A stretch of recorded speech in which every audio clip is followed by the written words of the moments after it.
The morning of July 26, 2015, dawned with the kind of California sunshine that makes promises it cannot keep. In the Tannery Arts Center in Santa Cruz, children's laughter echoed through converted artist studios and apartments, bouncing off walls that had once housed the machinery of industry. Now they sheltered dreams, painters, sculptors, writers, and families seeking affordable housing, living in the shadows of a place designed to bring light into the world. The Tannery Arts Center sits like a small village within Santa Cruz, its red brick buildings and narrow alleyways creating an intimate maze where everyone was supposed to know everyone. Originally built in 1900 as a leather tannery, Thornplex had been transformed into affordable housing and artist studios, a noble experiment in urban renewal that attracted creative souls and working families alike. Laura Middleton had found sanctuary here with her daughter Madyson, a single mother working to make ends meet. Laura appreciated the community aspect of the tannery. Children could play safely within its confines while parents looked out for one another. It was the kind of place where doors stayed unlocked and neighbors became extended family. Madyson embodied everything magical about childhood. With her bright smile and fearless spirit, she was the kind of child who made friends instantly and turned every day into an adventure. She loved her pink scooter, painted her nails in rainbow colors, and had recently gotten her ears pierced. A rite of passage she'd been anticipating for months. Her favorite hangout was the complex's communal areas, where she'd play with other children or chat with the various artists who called the tannery home. What none of them knew was that someone else was watching Madyson too. Someone who saw her not as a bright light in their small community, but as an opportunity to fulfill dark fantasies that had been growing in his mind like poison. Adrian Gonzalez was 15 years old and largely invisible. While other teenagers were posting on Instagram and hanging out at the beach, Adrian spent his time alone, immersed in violent video games and increasingly disturbing online content. He lived with his mother in a modest apartment, just a short walk from where Madyson lived. To most residents, he was just another quiet kid, perhaps a little odd, but harmless enough. The dramatic irony was already in place by July 2015. A community built on trust and creativity had unknowingly harbored someone planning its destruction. While parents felt secure letting their children play freely within the tannery's gates, predator and prey were circling each other in spaces measured in yards, not miles. Adrian Gonzalez was not born evil, but he had been shaped by influences that turned him into something monstrous. Court records would later reveal a teenager obsessed with violence. Particularly violence against children. His computer history painted a portrait of a mind spiraling into darkness. Searches for chloroform, studies of serial killers, and explorations of child exploitation that should have triggered alarm bells somewhere in the digital ecosystem. But in July 2015, Adrian was still just another face in the tannery's diverse community. His mother worked long hours.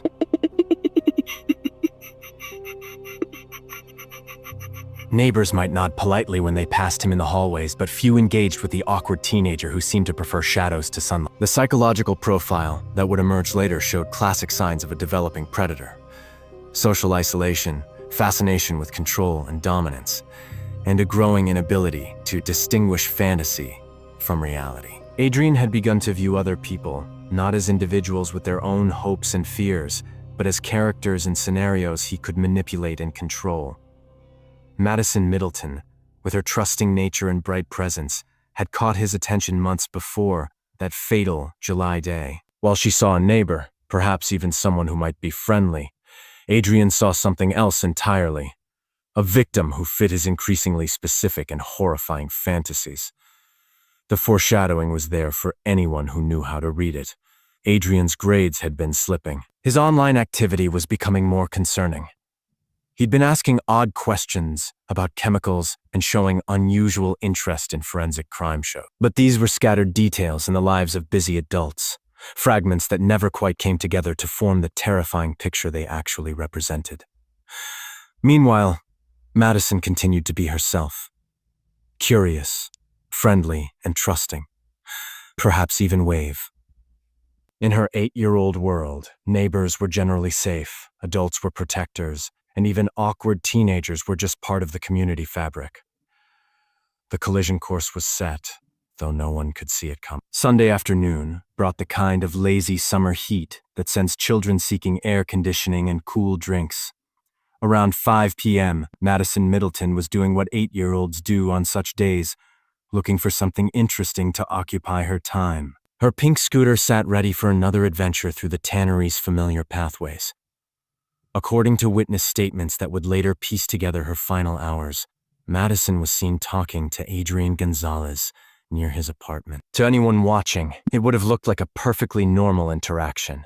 A neighbor boy chatting with a younger child from the complex. Adrian had positioned himself as helpful, perhaps offering to show Madyson something interesting, or suggesting they hang out. The dramatic irony reaches its peak in these moments. While Madyson likely felt safe talking to someone she recognized from her own community, Adrian was already deep into executing a plan he had been refining for weeks. He had studied the complex's routines, identified times when fewer people would be around, and prepared his apartment for what he intended to do. What happened next would haunt the Santa Cruz community for years to come. Adrian lured Madyson to his apartment, likely with promises of something exciting to see or do. Once inside, the friendly neighbor revealed his true nature.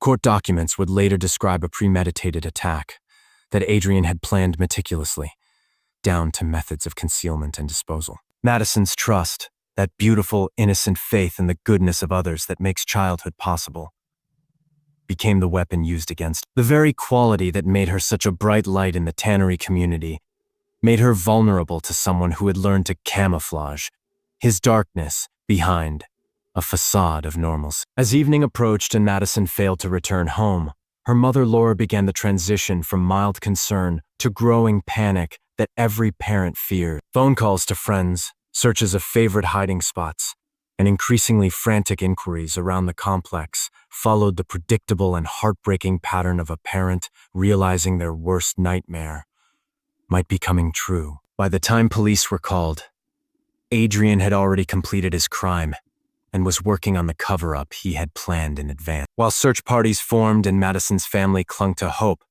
her killer was calmly attempting to dispose of evidence and establish an alibi.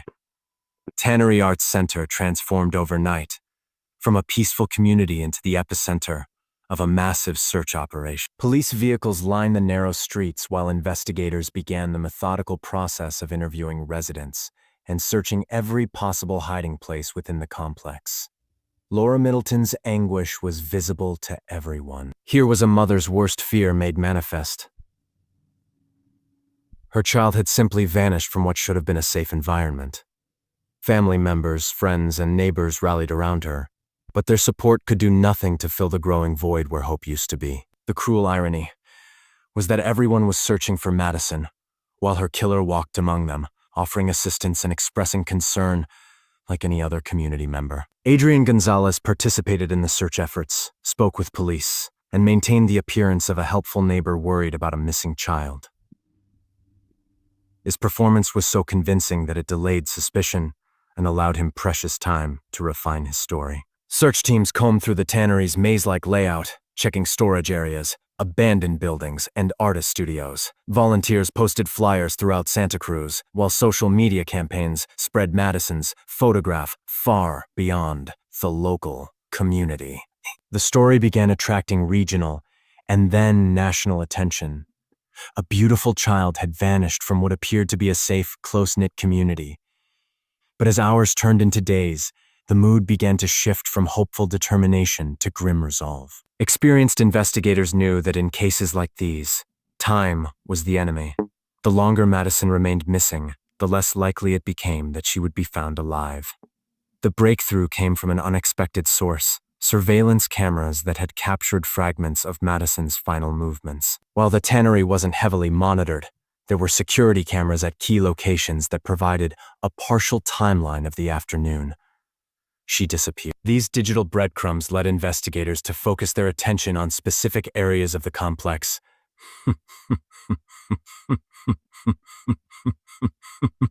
Might have information about what happened.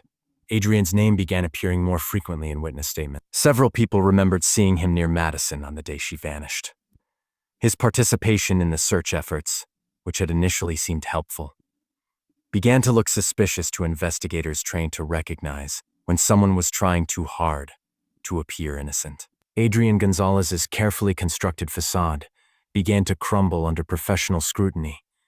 When police asked him to come in for a formal interview, he agreed, perhaps believing his performance had been convincing enough to deflect suspicion. Instead, he walked into a room with detectives who had decades of experience reading the micro-expressions and verbal tells that separate innocent witnesses from guilty suspects. The interrogation revealed the chilling mindset of someone who had planned Madyson's murder with the methodical precision of a chess player, thinking several moves ahead. Adrian didn't break down or confess immediately. Instead, he tried to manipulate the conversation, testing different versions of his story to see which one the detectives found most believable. But investigators had physical evidence that contradicted his statements. More importantly, they had the psychological insight to recognize that Adrian was describing events with too much detail for someone who claimed to know nothing about Madyson's disappearance. Innocent people don't typically have perfectly crafted explanations for every moment of their day. Guilty people do. The dramatic irony reached its crescendo when Adrian realized that his perfect plan had been anything but perfect. The same intelligence that had allowed him to plan Madyson's murder had also made him overconfident in his ability to deceive experienced investigators. He had underestimated the forensic capabilities of modern police work and overestimated his own skill at manipulation. As his story continued to unravel, Adrian made the calculation that many criminals make when they realize they're caught. He decided to confess, but on his own terms. Rather than waiting for investigators to piece together the complete picture, he chose to control the narrative by providing his own version of events. His confession was as chilling as the crime itself. Adrian described killing Madyson with the same emotional detachment he might use to discuss a video game strategy. He explained how he had lured her to his apartment, how he had murdered her, and how he had attempted to dispose of her body. The level of premeditation was staggering. This wasn't a crime of passion or opportunity, but a carefully orchestrated act of violence that had been planned for weeks. Based on Adrian's confession, investigators were able to recover Madyson's body from a dumpster near the Tannery Arts Center. The discovery confirmed everyone's worst fears while simultaneously providing the closure that her family desperately needed. After days of searching and hoping against hope, they finally had answers, though not the answers anyone had wanted. The recovery scene was heartbreaking in its banality. Here was a child who had brought joy to everyone who knew her, reduced to evidence in a criminal investigation. The bright, fearless girl who had painted her nails and ridden her pink scooter through the tannery's pathways was gone. And what remained was the devastating aftermath of one teenager's decision to act on his darkest impulses. For the Tannery Arts Center community, the discovery marked the end of their innocence. This wasn't a random crime committed by a stranger who had somehow infiltrated their safe space. It was a betrayal from within, carried out by someone they had accepted as part of their extended family. The trust that had made their community possible now felt naive and dangerous. Laura Middleton faced the impossible task of saying goodbye to her daughter, while also trying to make sense of how this could have happened. The woman who had chosen the tannery because it seemed like a safe place to raise a child was now grappling with the knowledge that safety had been an illusion shattered by someone living just yards from her front door. The broader Santa Cruz community was equally traumatized. This was a city that prided itself on being family-friendly and progressive, a place where children could grow up surrounded by art and nature. Madyson's murder forced everyone to confront the uncomfortable truth that evil can hide anywhere, even in the most carefully constructed communities. Adrian Jerry Gonzalez was 15 years old at the time of the murder, which meant his case would be handled in the juvenile justice system, a fact that added another layer of complexity to an already heartbreaking situation. While many community members called for him to be tried as an adult, given the premeditated nature of his crime, The legal system had to balance the desire for justice with established protocols for handling juvenile offenders. The court proceedings revealed the full extent of Adrian's planning and the disturbing evolution of his thoughts leading up to the murder. Digital forensics experts testified about his online searches and the progression of his interest in violence against children. Mental health professionals attempted to provide insight into how a 15-year-old could develop such a complete lack of empathy and such a sophisticated capacity for planning violence. What emerged was a portrait of a teenager who had been failed by multiple systems designed to identify and help troubled youth. There had been warning signs: his social isolation, his academic struggles, his increasingly concerning online behavior, but these had never coalesced into intervention. The tragedy wasn't just that Madyson had died, but that her death might have been prevented if someone had recognized the danger Adrian represented and acted on that knowledge. The sentencing phase brought its own form of dramatic irony. Adrian, who had planned what he thought would be the perfect crime, found himself facing the imperfect justice of a system designed for rehabilitation rather than pure punishment. His youth, which had enabled him to gain Madyson's trust, now worked in his favor legally, potentially limiting the consequences he would face for his actions. For Madyson's family and the broader community, the legal proceedings provided some measure of closure, but could never restore what had been lost. No sentence could bring back the bright, fearless child who had made everyone around her a little happier. No amount of justice could repair the trust that had been shattered when evil revealed itself in the heart of their safe community. The murder of Madyson Middleton sent shockwaves far beyond Santa Cruz, becoming a case study in how seemingly safe communities can harbor unrecognized dangers. Child safety experts used the case to illustrate the importance of recognizing warning signs in troubled youth, while law enforcement agencies studied Adrian's methods to better understand how predators can camouflage themselves within trusted environments. The Tannery Arts Center struggled to rebuild its sense of community in the aftermath of the tragedy.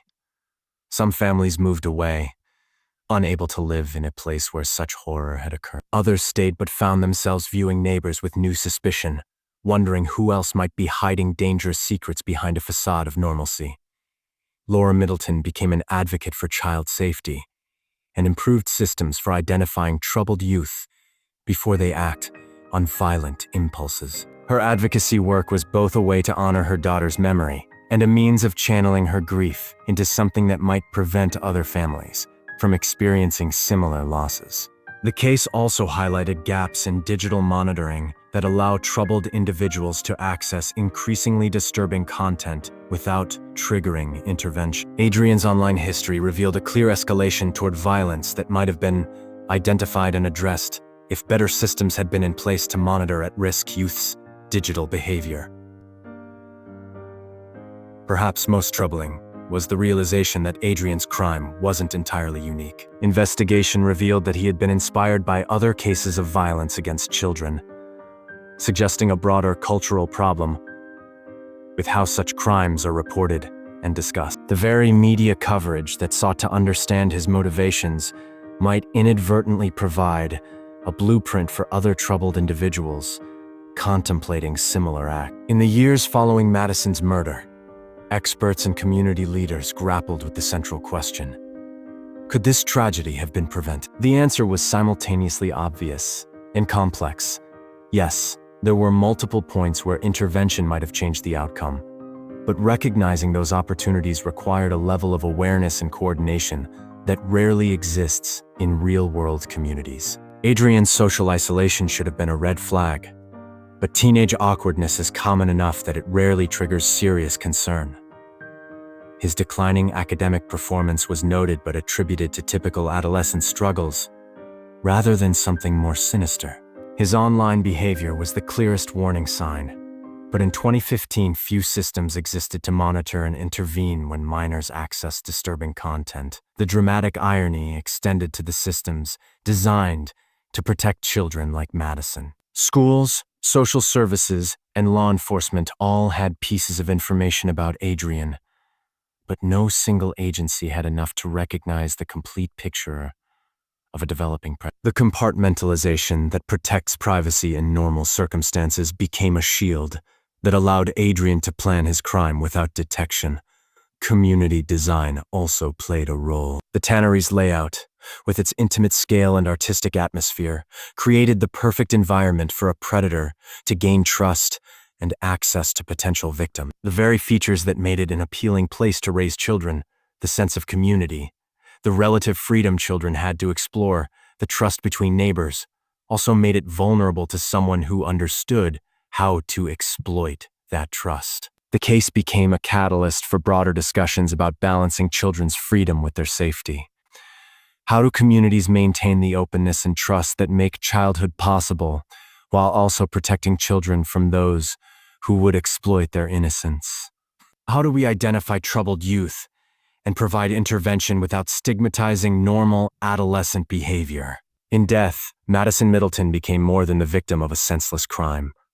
She became a symbol of childhood innocence lost, and a reminder of the vigilance required to protect the most vulnerable members of our communities. Memorial services celebrated not just her life, but the joy and light she had brought to everyone who knew her.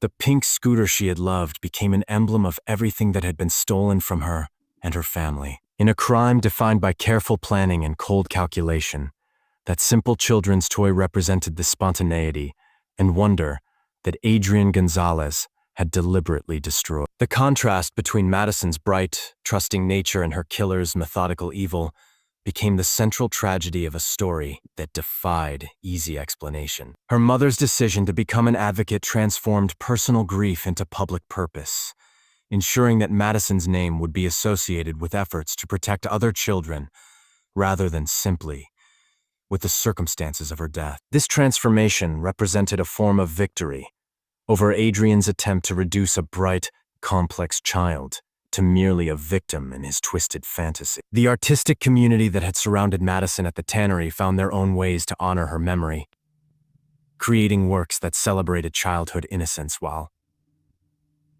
acknowledging the need for vigilance in protecting. These artistic responses served as both memorial and warning, beautiful reminders of what had been lost in powerful statements about the community's determination to prevent similar tragedies. The murder of Madyson Middleton revealed uncomfortable truths about how evil can flourish in plain sight, camouflaged by youth and protected by assumptions about who poses real danger to our communities. Adrian Gonzalez was able to plan and execute his crime precisely because he understood how to exploit the trust and normalcy bias that make community life possible. The dramatic irony that defined this tragedy extended beyond the immediate crime to encompass broader questions about how we structure society to protect its most vulnerable members. Every system designed to identify and help troubled youth had touched Adrian's life, yet none had recognized the specific danger he represented. Every aspect of the tannery's design that made it an appealing place to raise children also made those children more accessible to someone with predatory intentions.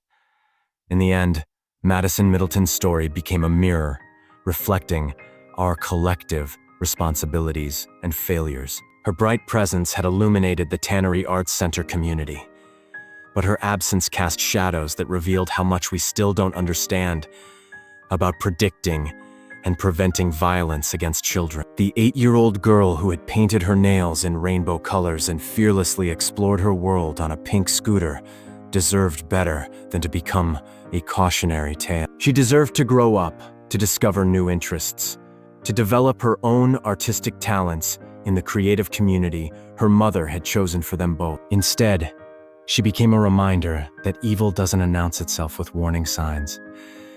It disguises itself as something ordinary and waits for the perfect moment to reveal its true nature.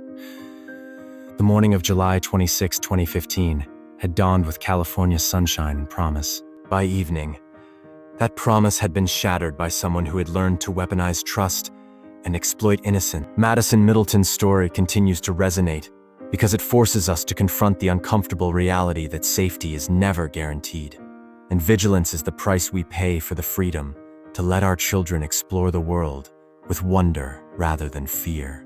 In remembering Madyson, we remember not just what was lost, but what we must work to protect. fearless curiosity, the trusting nature, and the bright light that every child brings to the world. Her story ended in tragedy, but her memory challenges us to create communities where such light can flourish safely, where trust doesn't become vulnerability, and where those who would harm children find no shadows in which to hide.